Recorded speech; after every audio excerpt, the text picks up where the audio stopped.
My name is Dr. Rushil Kumar Saxena. I am a consultant in the Department of Vitreoretina and Uvea Services at Dr. Shroff Charity Eye Hospital, New Delhi. आज मैं आपके साथ एक बहुत common retinal बीमारी यानी कि retinal vein occlusion उसके बारे में बात करने वाला हूँ.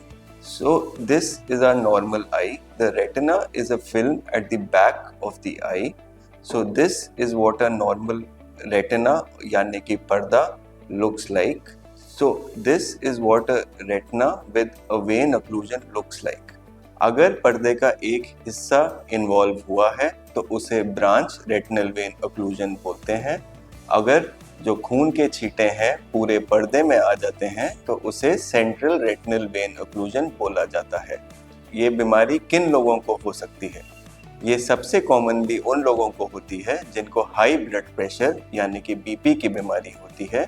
ये उन लोगों को भी हो सकता है जिनको शुगर रहता है या कोलेस्ट्रॉल ज़्यादा रहता है, उम्र 40 साल से ज़्यादा रहती है या फिर वो स्मोकिंग का उपयोग करते हैं.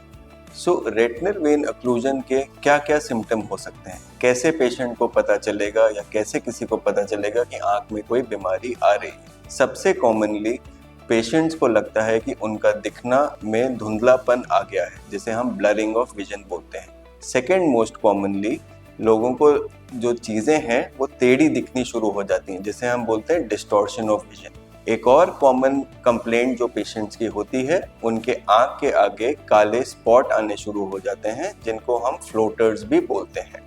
अगर इन सब चीज़ों में से कुछ भी आपको हो रहा है तो आपको अपने आँख के डॉक्टर को दिखाना ज़रूरी है. तो पेशेंट्स का नज़र कम क्यों होता है?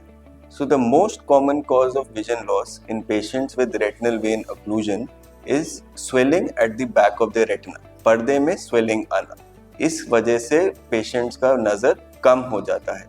इस चीज़ को पता करने के लिए आपके डॉक्टर आपको एक OCT स्कैन करने के लिए भी बोल सकते हैं, जिससे कि पता लगेगा कि स्वेलिंग कितनी है और कहाँ है. दूसरा मोस्ट कॉमन रीज़न विजन कम होने का ब्लीडिंग होता है.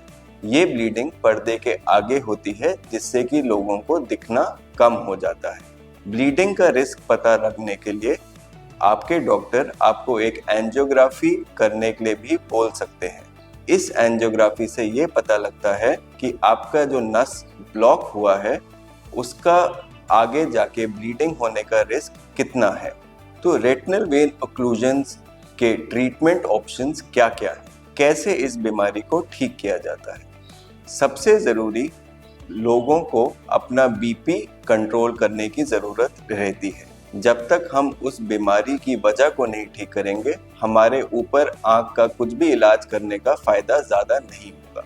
तो सबसे ज़रूरी है अपना ब्लड प्रेशर या फिर शुगर, जो भी इनमें से आपको है, उसको कंट्रोल में रखना है. दूसरी चीज़ है, अगर आपको कोलेस्ट्रॉल ज़्यादा है तो उसको भी कंट्रोल में रखना है. अगर आप स्मोकिंग करते हैं तो उसको बिल्कुल बंद करना है. आगे आए आँख के इलाज के लिए हमारे पास 3 ऑप्शन होते हैं. सबसे कॉमनली पर्दे में स्वेलिंग होने के लिए आपको इंट्राविट्रियल इंजेक्शंस का एडवाइस दिया जा सकता है.